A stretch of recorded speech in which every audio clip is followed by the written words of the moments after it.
Hello, my name is Tim Gates, and I want to welcome you to episode 4 of A Journey.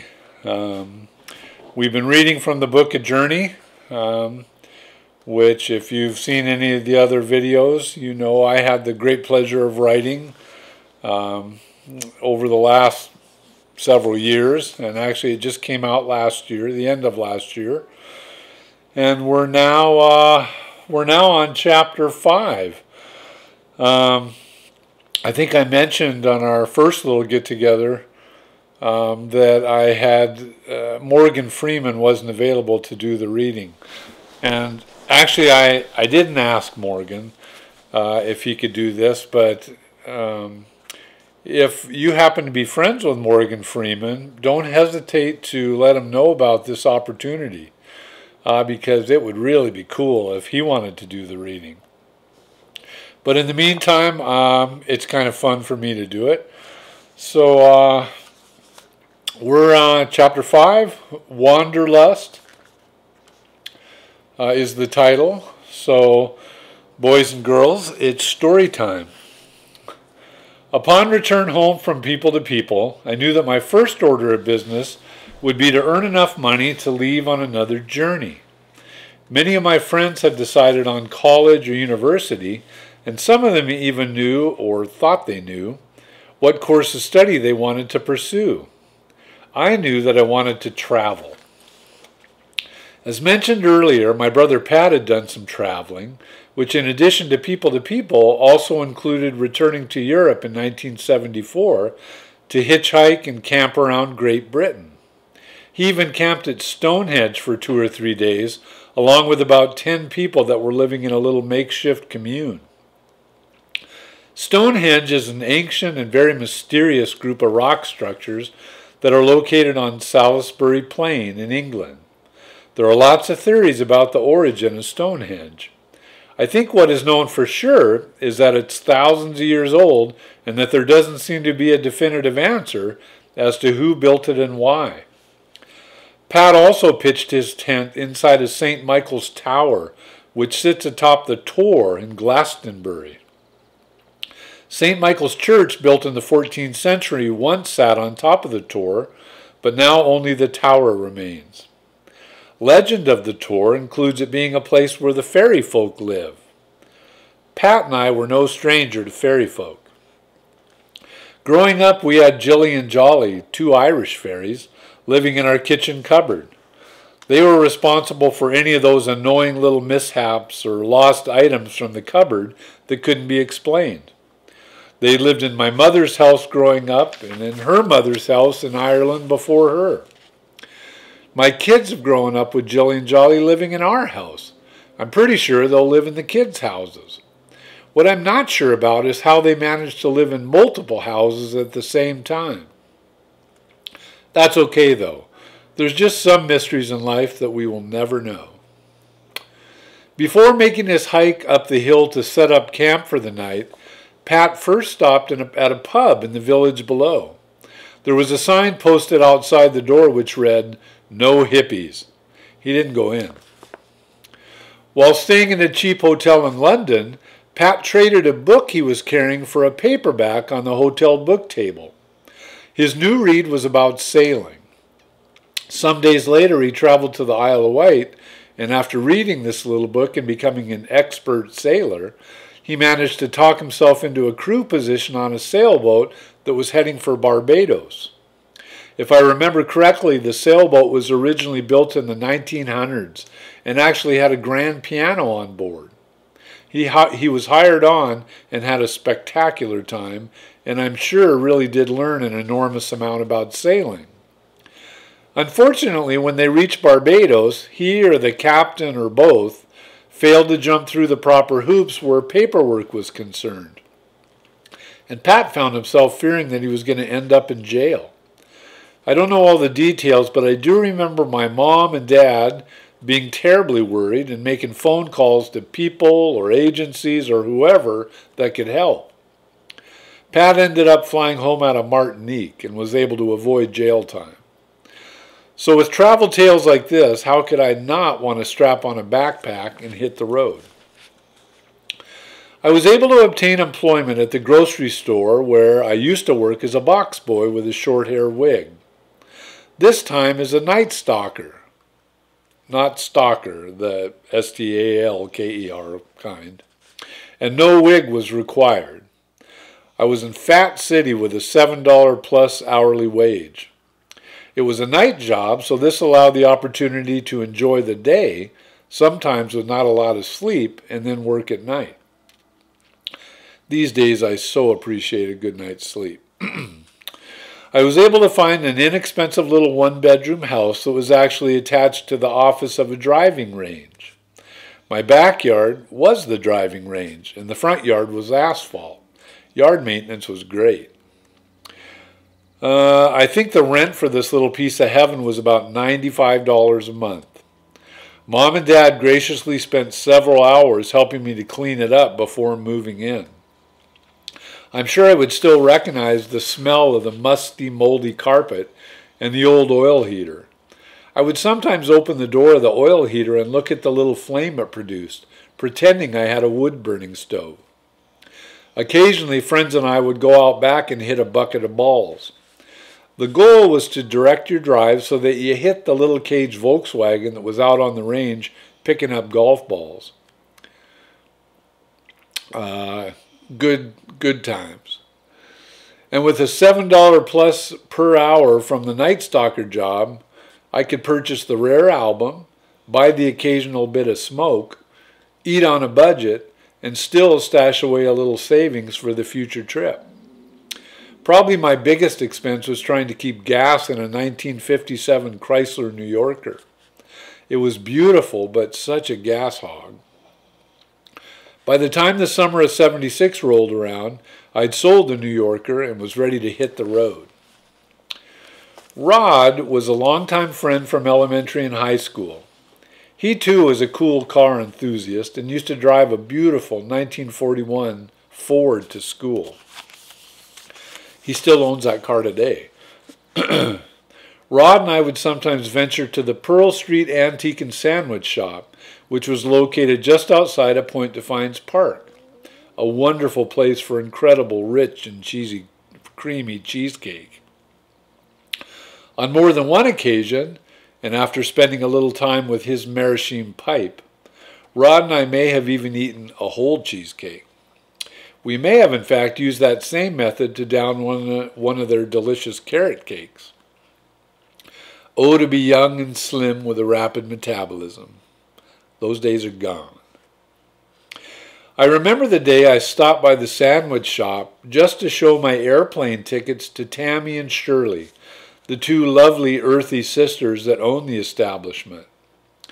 The Antique and Sandwich Shop was also home to Victory Music.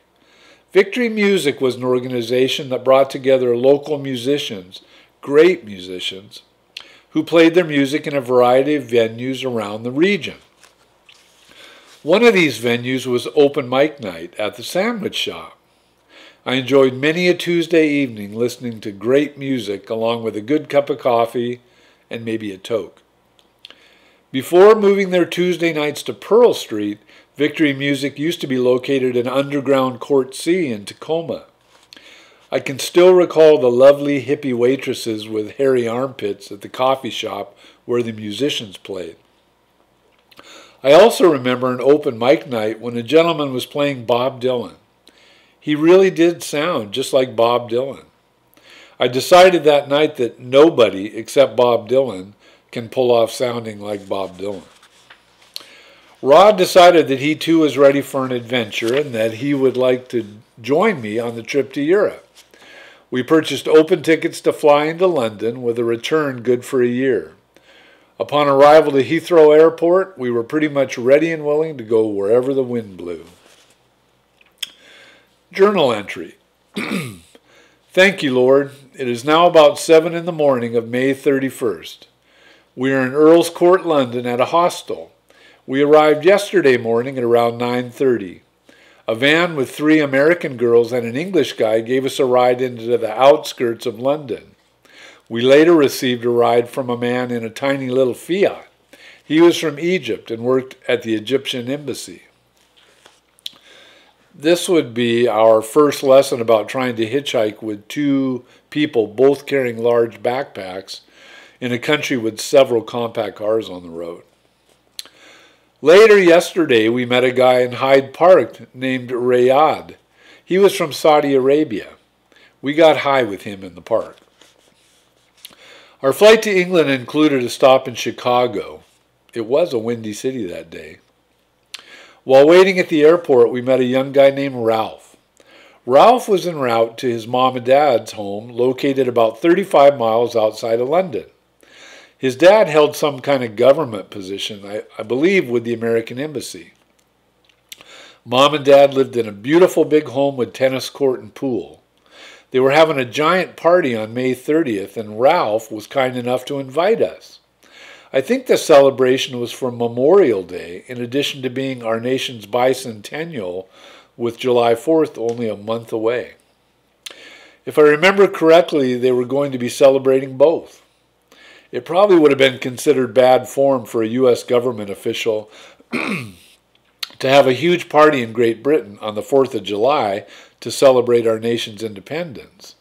So thus, the Memorial Day gathering. At any rate, for some reason, Rod and I decided not to try and make it for the party, but to instead wait a day before paying Ralph and family a visit. As I write this, I'm sitting in a hotel room in Sequim, Washington. For the last 2 days, I've been attending a CISM, or Critical Incident Stress Management class.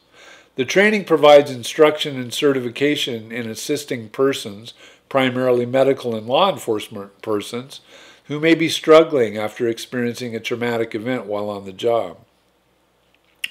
Earlier this evening, I went to a cool little bistro in town that also had live music on Thursday nights. I had such a great time listening to the acoustic music that so reminded me of Tuesday night open mic at the Antique and Sandwich Shop. It really was a good time. So Rod and I did make our way to the house of Ralph's parents. His folks were kind enough to invite us to spend a couple days with them, as well as to help them get rid of some awesome leftovers that still remain from the party. It must have been a huge party. I was a little sad that we didn't make more of an effort to get there when all the festivities were taking place. We had a great time nonetheless, and thoroughly enjoyed their gracious hospitality and generosity, as well as the hospitality of some nearby pubs. There really is something about the atmosphere of an old English pub. From Ralph's place, we returned to London and spent a couple more days sightseeing and girl watching and pub crawling and pretty much just basking in the realization that we were in London town. We then decided to make our way to Bristol and to the home of my wonderful relatives, Les and Em. Looking back, I'm a little surprised and embarrassed that I'd be willing to just drop in on my cousins without even giving them some kind of warning first. But that's exactly what we did. Journal entries, Sunday, June 6, 76. We arrived in Bristol shortly after 2 on Friday. From there, we were directed across town to the motorway. After about an hour, we were able to hitch a ride into Congressbury. I felt like I was going home when we got into town, and I was happy to find that I remembered the way to the house. Fiona, one of Les and Em's lovely daughters, was the only one home when we arrived, and she was very surprised, to say the least. Not only was I willing to impose on my dear family in England, but I was willing to bring along a friend when I did it. And just like the year before when I had stayed with Les and Em during the People to People program, these wonderful folks displayed a hospitality that was totally over the top. Rod and I ended up spending about a week with the family and couldn't have felt more at home. So here's a journal entry dated Sunday, 10/11 of 2015. Hello, Lord. So I've started looking over what was left of A Journey and plan to start continuing the story from where it left off. There was so much of it I don't think I can possibly remember, hoping that you will bring back to my memory the things that were written. Seems like as the years go by, my memory gets worse and worse. Half the time I can't even find my wallet or my keys. Guess we'll just see how this goes. This is the place in the memoir where I managed to misplace about 35,000 words. It's both a little discouraging and at the same time kind of exciting to think that I get to try and write some of those things again. It was fun the first time. And so the journey continues. After our week of enjoying the hospitality of my family, along with the beautiful countryside of Congressbury, Rod and I decided it was time to start looking for some kind of employment. It was the hay season and we were hoping to work on a farm either in England or Wales. Congressbury was quite close to Bristol, and just north of Bristol was the Severn Bridge. We were only about 25 miles from the bridge that would bring us into the area where England borders southern Wales. Journal entry, Wednesday, 6/9. Yesterday, Rod and I went hiking up in the woods and then went to a few pubs in Congressbury. Today we set out for the Severn Bridge. We walked to the roundabout, stopped for a nice lunch along the way, and got a ride from a young guy who was going to travel with his wife as far as Bristol. We were then picked up by a couple guys in a double-decker bus. They'd just been living in teepees. There was a little boy, probably about 2 years old, sitting in the sink. Poor little guy had a diaper full. We then had a 3-paper ciggy, which did me in. They gave us a ride to the bridge, which we walked over. After being dropped off by the bus, both Rod and I ended up needing to lie down in the grass. That 3-paper ciggy, our double-decker tour bus so graciously provided, was a giant joint loaded with tobacco and hashish. Not being a big cigarette smoker, just the tobacco would have probably made me dizzy. But mixed with the hash, I needed to lie down before I fell down or hurled. We never did get the full story as to why our bus driver and tour guide / herbalist had been living in a teepee. Sounds like hippies to me. Not far on the other side of the bridge, we got another ride from a guy that works for Rolls-Royce. He ended up bringing us through the Wye Valley, a beautiful rural part of southern Britain that straddles the border between England and Wales. Almost to St. Brivel's, which is way up on a hill, and the area is unbelievably beautiful. I have to remember to keep in mind that God made all of this. We are now camping in a cow field for 25p, less than 50 cents, and have had a nice dinner in the owner's house. He runs a bed and breakfast. Good night for now.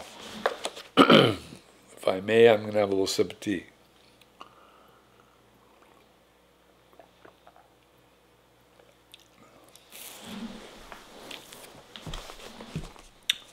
The village of St. Brivel's rests within the Royal Forest of Dean in West Gloucester.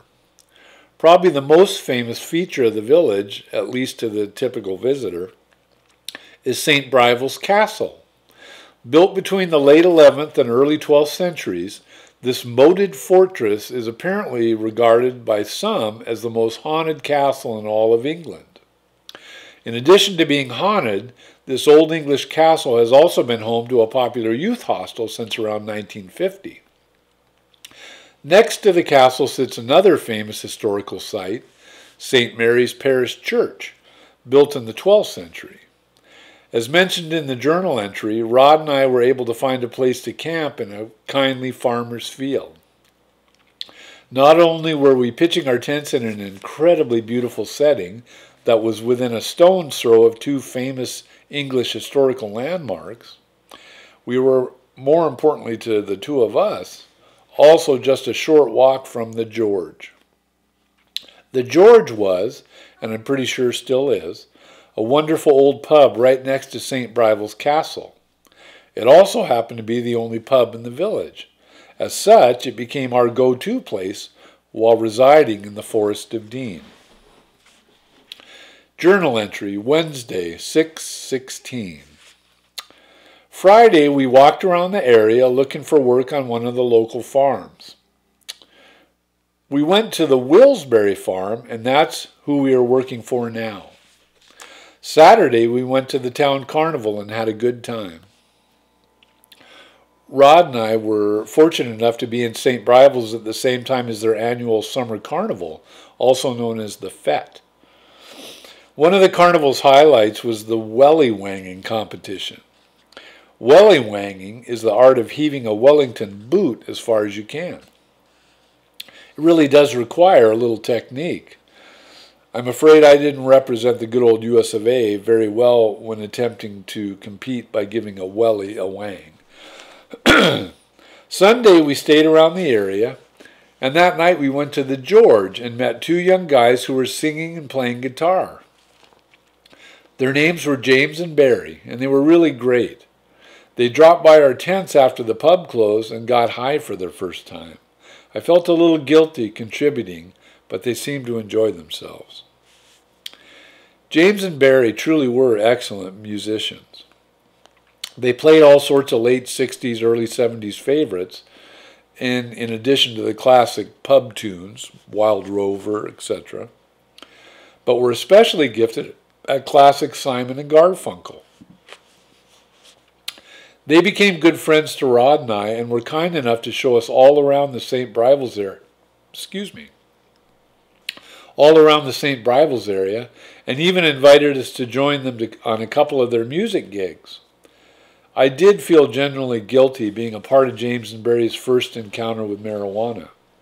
Our new friends had made it known to us that they would like to try pot, and although at this time in life I wasn't demonstrating any sort of restraint when it came to herbal inhalants, it also wasn't something that I was recommending to others. That would be the only time we had a toke with Simon and Garfunkel, mostly because it was the last of what little bit of herb both Rod and I had brought with us on the trip. As noted in the journal entry, we obtained employment on the Willsbury farm. This large dairy farm was managed by a very nice couple named Mike and Rosemary. In addition to managing the Willsbury, Mike also owned another farm which he had recently obtained from his brother. Between the two farms, there was plenty of work to keep Rod and I busy for over 2 weeks. As part of our working conditions, Mike and Rosemary invited us to camp in their yard and also have access to a bathroom and shower in the house. After only a few days, we were graciously upgraded to rooms in the house. Before finishing our time working on the farms, Rod and I had enjoyed more than a few great meals in the house, and even an after-dinner brandy or two. Because it was hay season, our primary job was to bring the bales in from the field. This meant picking up and throwing them, sometimes over your head, onto a trailer. It was great exercise and good, healthy work, something every teenage lad should have a chance to experience. In addition to throwing around bales of hay, we also had opportunities to drive around in big farm tractors. That was the first time I ever drove a tractor. And also to drive from one farm to the other, on the wrong side of the road, in the work jeep. I even had kind of a significant life moment one night on the farm when we had to help a mama cow give birth. Her calf was positioned in such a way that it needed some help delivering, and we had to hook chains on its legs and pull him or her out. And I'm talking both Rod and I pulling really hard. Growing up, we always had dogs and cats, and as a result, lots of puppies and kittens born in the house. Seeing new creatures being born had always been an awe-inspiring experience, but now, seeing this calf, 1 minute struggling to come into the world, the next standing up on wobbly legs, and then not long after, learning to walk and starting to nurse from its mama, was all pretty amazing. Journal entry, Friday, 6/25. It's a beautiful day. Thanks so much. Today we're leaving for the Lake District with James and Barry. Up until now, everything has been fantastic. I thank God that life can be so good. Well, I guess I'd better go start packing. After having thoroughly enjoyed the privilege of being a working guest in the village of St. Brivel's in the Royal Forest of Dean, Rod and I accepted an invitation that we couldn't refuse. Our musical friend James had a brother who lived in the north of England in an area known as the Lake District. The Lake District is that part of northwest England famous for its lakes, forests, and mountains. These mountains include the largest mountain in England at 3,209 feet, Scafell Pike. I must admit that having been born in Washington State, with Mount Rainier at 14,411 feet, Mount Adams at 12,281, and Mount Baker at 10,781 feet, I wasn't terribly impressed with Scafell Pike. Having said that, although we ended up camping at the foot of Scafell Pike, we managed to find some lame reason not to climb it. Looking back, I so wish I'd taken the opportunity to scale the highest mountain in England. We ended up spending about a week with Nick and his lovely wife, Wendy. I'll always remember Wendy and her sing-song voice reciting, "Eat your macaroni, Joe, my mother used to say. Eat your minestrone, Joe, every bloody day." We stayed over a week in the Lake District, enjoying the wonderful lakes and very cool nearby waterfall, the swimming and hiking, and most importantly, the pubs. Journal entry, Friday, 7/2. Well, we never hiked up the hill on Monday, but instead went to a lake and swam. We left that night and got back to Nick and Wendy's about 10. Nobody was there, so we had a few drinks at a nearby pub, whose owners, by the way, lived in Florida. The next day, Rod and I gave a hand at a farm down the road. It belonged to a really nice couple and their daughter. That afternoon, Barry, James, Rod, and I went to a fantastic waterfall in the woods about 20 minutes from Nick's. It was fantastic. And I dove off a rock up the ledge a few times, and it was great. We left that evening about 7, heading for Sammy and May's. The car was overheating every 20 minutes, so we didn't make it to Bridge North until about 1 a.m. Sammy and May were surprised, to say the least, when I knocked on their door at that time.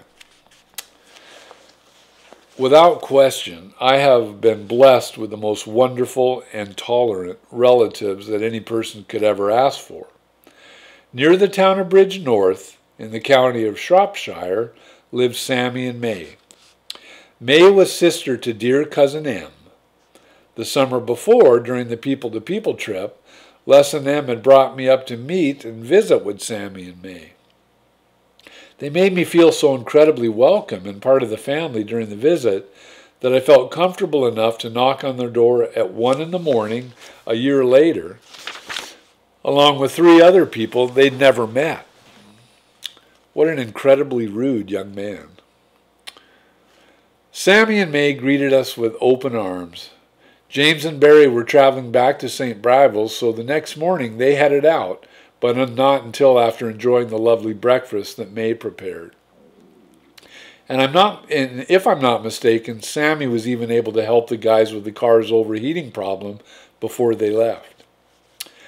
Rod and I enjoyed about a week with my wonderful family in Bridge North. Some of that time we spent working over at the farm of their daughter, June, and her husband, Keith. June and Keith ran a dairy farm, and once again, Rod and I were given an opportunity to work with the hay harvest. We were very glad to find that it wasn't all work and no play at the farm when Keith showed us his supercharged go-kart he had made and that he allowed us to scream around in a little. In addition to working and playing at Keith and June's, Rod and I also spent quite a bit of time with Sammy and May's daughter, Christine. Journal entry continued, Friday, 7/2. Wednesday night, Sammy brought us out for a drink. Thursday, we hitched into Bridge North, and that afternoon we went to Ludlow on Christine's school bus and saw a fantastic production of Hamlet. It was actually done at an old castle and was really fantastic. I guess it must have really been fantastic. Christine was about the same age as Rod and I, and I'm guessing must have been involved with some kind of summer school program. We were fortunate enough to be invited to join Christine and her class on a school trip and ride on the school bus to the beautiful Old English village of Ludlow. Sitting atop a small hill and surrounded by the medieval walled part of town stands Ludlow Castle. It was at the site of this wonderful old castle that we enjoyed a theater production. Nobody would have accused me of being a huge fan of Shakespeare at that time in my life. My perspective managed to change a little after experiencing a presentation of Hamlet within the walls of an 11th century English village at the foot of a stone castle. It was truly amazing. It was during our visit with Sammy and May that Rod and I decided it was time to go our separate ways. Traveling with a friend had been a great experience, but I was now looking forward to heading off on my own. It had also been fun to have an ongoing cribbage match with Rod during our travels. He ended up being the grand champion in the end. I had decided that Ireland would be my next destination, and Rod planned to head for the European continent. For journal entry continued Friday 7/2. Last night we went out with Christine and her boyfriend Lester. Later we went to a small party at Chris Yates' house. Chris and her sister Carolyn are both very beautiful, and I've fallen madly in love with the both of them. Thank you so much, Lord. Alas, madly in love with two beautiful sisters or not, it was time to go. So that concludes Chapter 5, Wanderlust. And our next go-around, we're going to be looking at Chapter 6, entitled Emerald Isle. It's been a pleasure, and we'll be seeing you next time.